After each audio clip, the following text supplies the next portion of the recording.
No way, that can't be true. We live together. You just need to sign the divorce papers. Good luck with your less fortunate life. I stood there in shock, holding the phone after the call ended abruptly. The lawyer couldn't help but burst into laughter. Jessica looked at the lawyer with a confused expression, and the lawyer wiped away tears with a handkerchief. The person in charge is actually Linda. My name is Linda.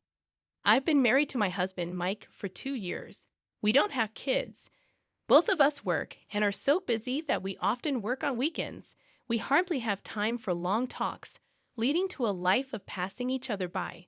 So we try to sync our schedules and go on overseas trips during our long breaks. It's just once a year, but we both eagerly anticipate it. When we got married, we decided to buy a condo on an upper floor in a Bay Area tower. It was a bit of a stretch, but we did it thinking about the future value of the property. Thankfully, we're content with our current life. I have a close friend from high school, Jessica. We sometimes have lunch together. Jessica, who is beautiful, has high standards for men.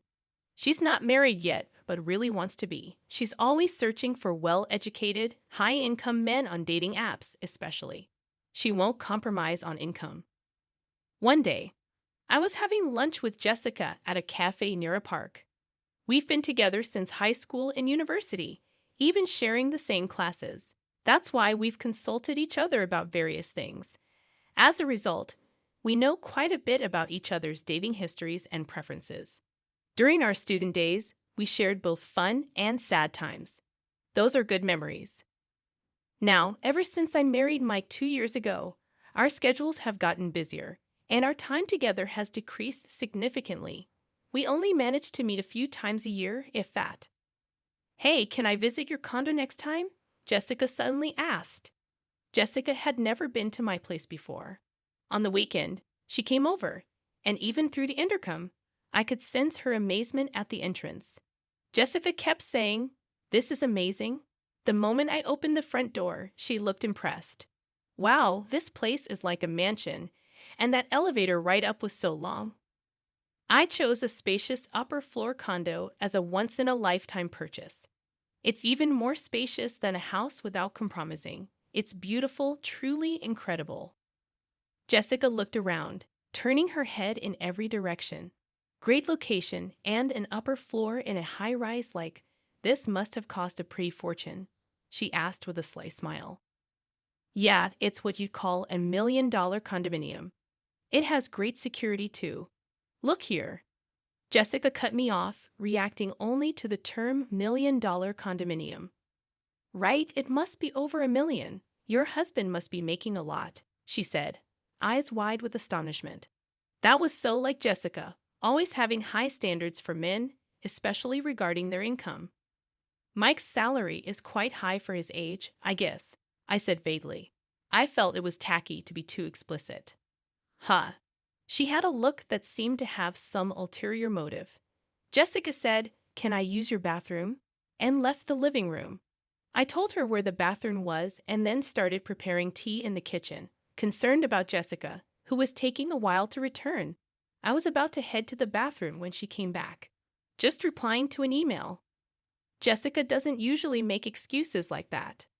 I felt a slight sense of unease while enjoying the cookies Jessica brought as a gift and having tea. She asked, "Can I stay till evening?" She apparently wanted to greet Mike. Indeed, it had been since our wedding that Jessica last saw Mike. It's not unnatural for her to want to see him. I decided to check with Mike just in case. Mike happily agreed. I might finish work early, he replied in an email. I told Jessica it was okay, and then I started preparing dinner. Jessica was fiddling with her smartphone but then stood up and headed to the bathroom again. I didn't notice while cooking, but Jessica seemed to be gone for quite a while. When she came back, she was wearing a familiar necklace. I recognized it. It was my necklace. As I gazed at the necklace, Jessica flashed an embarrassed smile. "How do I look? Does it suit me?" She posed like a model. Seeing my stunned expression, Jessica burst into laughter. "Oh, come on, I'm just kidding. I found it and thought it was cute.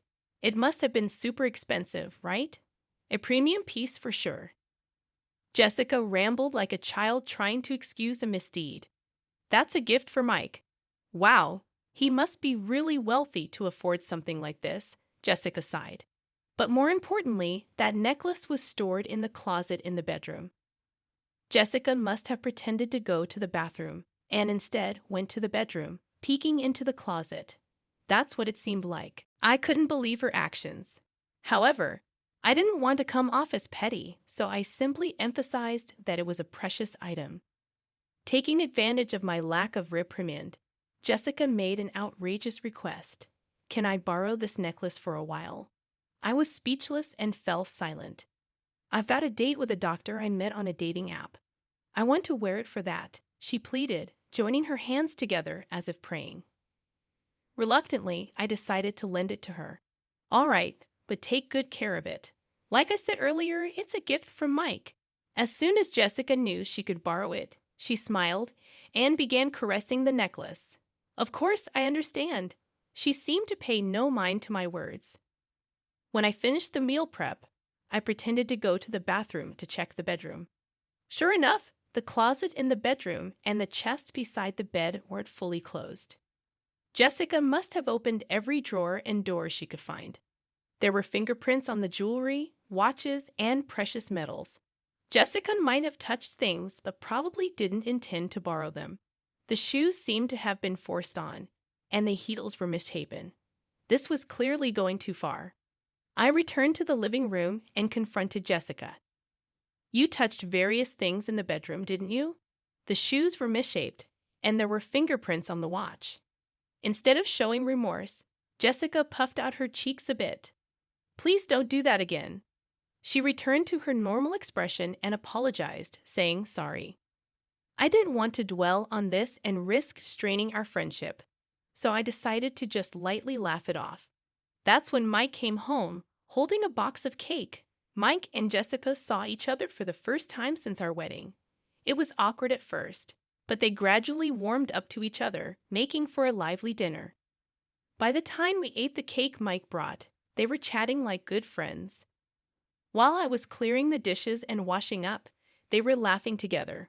Really, my boss is terrible, right? I envy Mike's subordinates.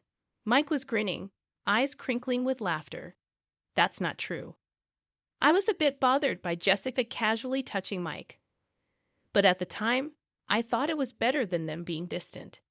After all, Mike wasn't the type of man Jessica usually goes out with.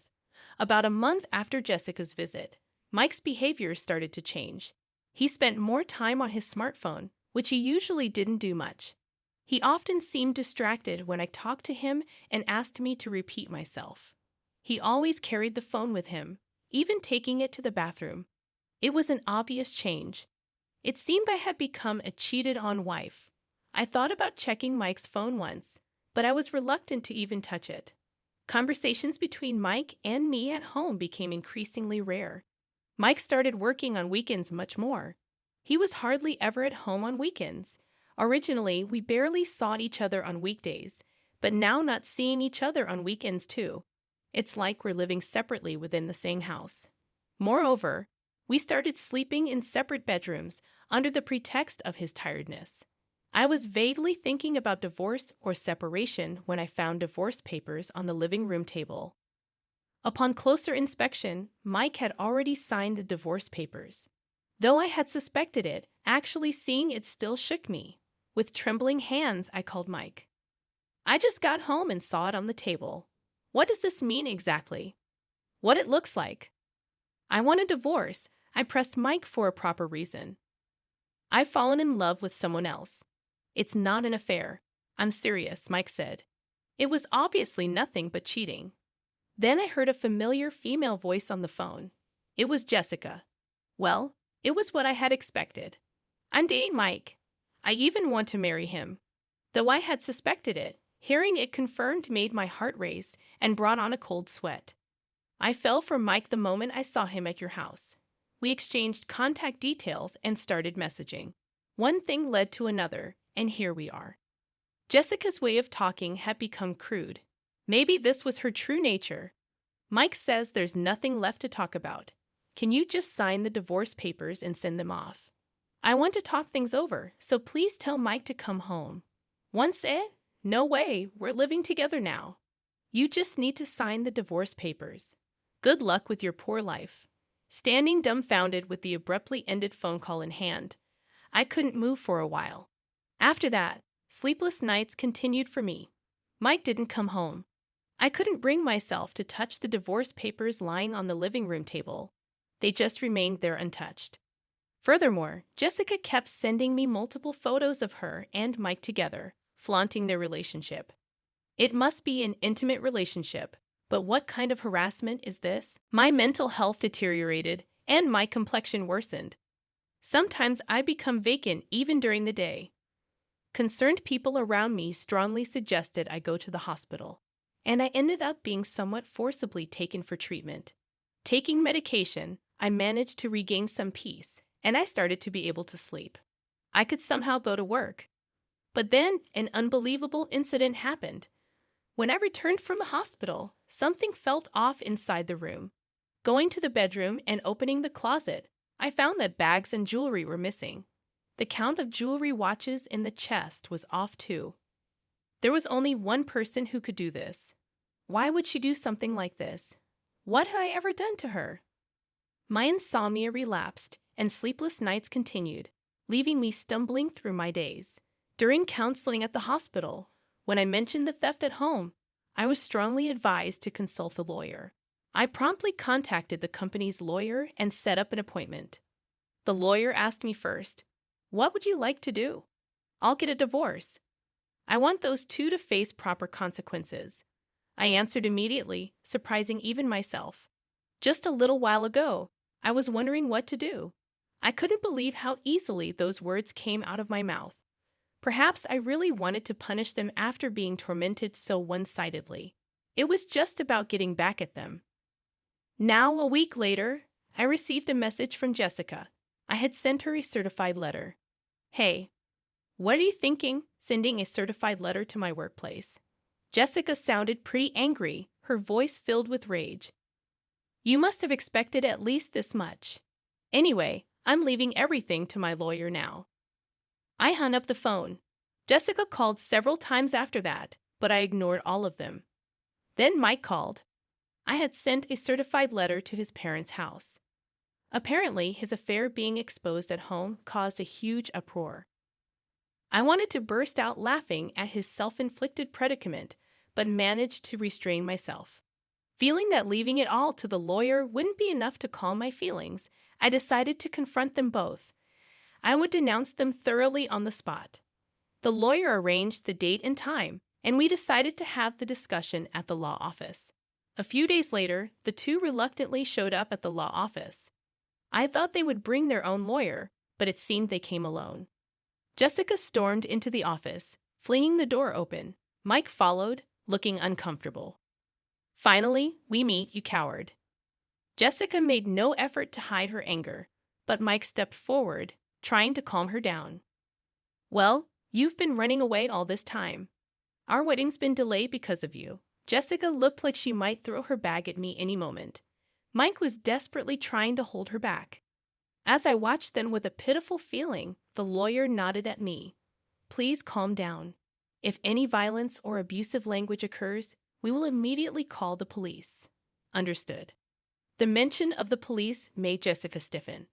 With the lawyer's intervention, Jessica and Mike took their seats, becoming calmer.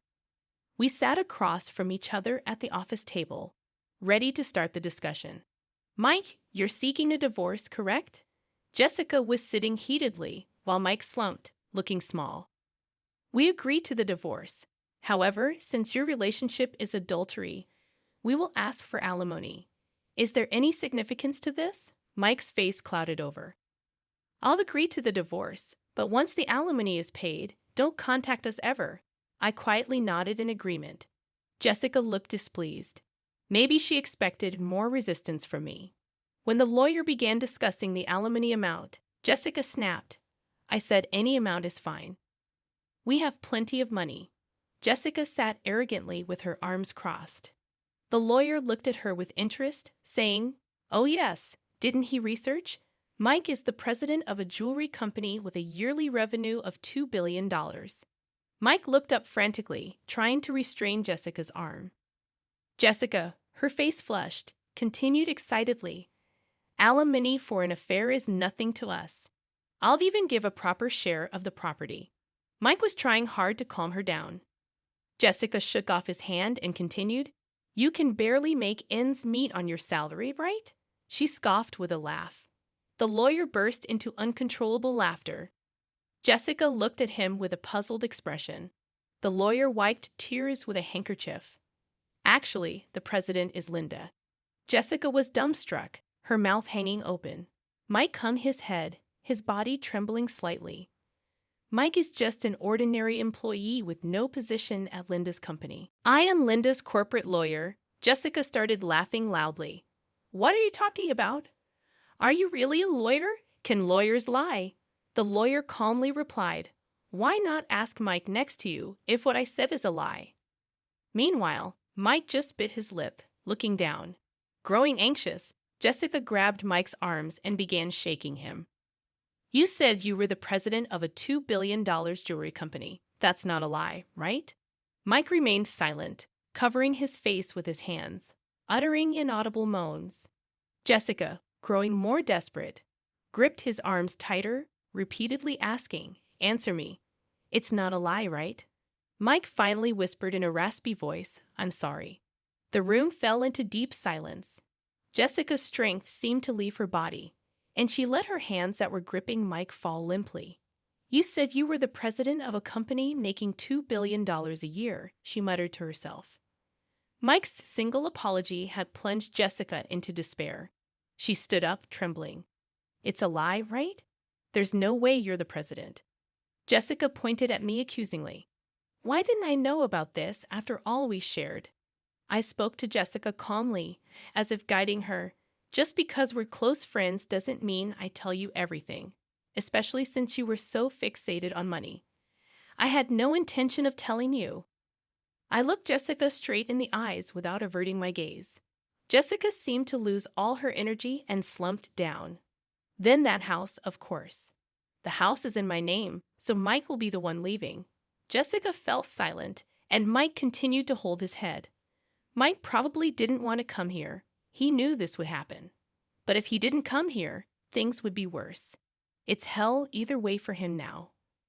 The lawyer began presenting the evidence I had gathered. First, these photos of Mike and Jessica together. They were the photos sent to my phone, now printed. The lawyer placed an IC recorder on the table and played the recorded conversation. Why would you send something like this?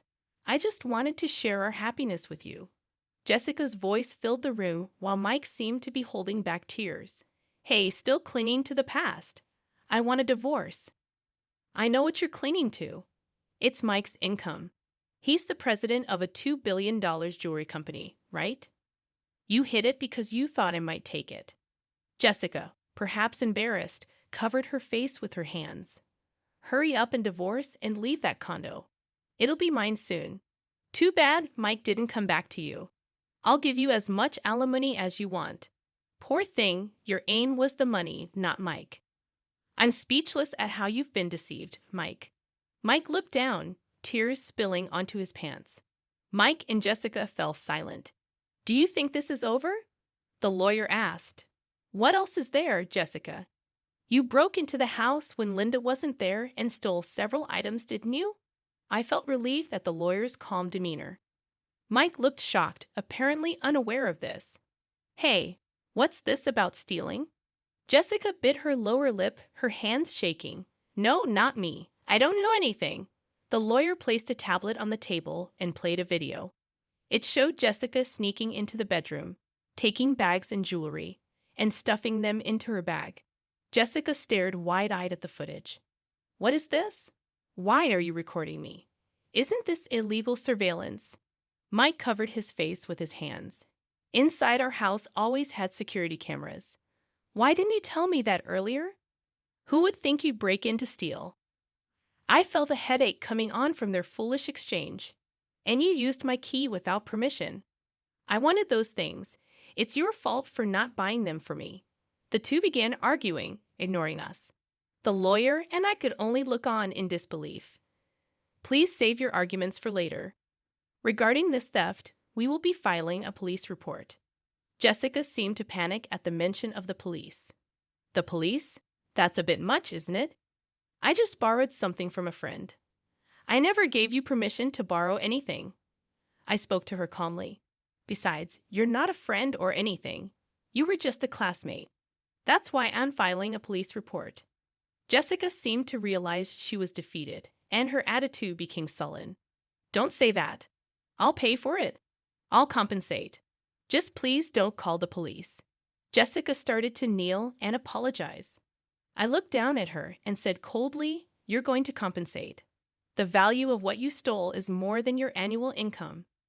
Are you sure about that? Jessica was speechless. And there's also the matter of the alimony. Jessica turned to Mike, pleading in a tearful voice. You'll pay, right? Even if you're not the president, you still earn well, right? Mike was silent, looking down. He can't pay. He's about to be fired, the lawyer said. Mike looked up in surprise. That's correct. Since leaving the house, Mike has not shown up for work. Plus, with this commotion, there have been complaints from his boss. Mike looked like he might collapse on the floor. But there's still the property division, right? I'll pay with that. That's not possible. Linda and Mike have a prenuptial agreement regarding property. You didn't hear anything from Mike, did you? He never told you the inconvenient truths. I looked at Mike with disdain. The lawyer placed the contract on the table. The agreement states that if the marriage lasts less than 3 years, neither party can claim the other's property. You're currently in the 2nd year of marriage. Jessica tried to grab the document as if to tear it up. You should handle that document carefully. It's a notarized deed, and you could be held legally accountable for damaging it. At the mention of crime, Jessica stopped. She began to half-heartedly plead with Mike. Mike, you have savings, right? Use that to pay. Mike looked at Jessica with resentful eyes. What money?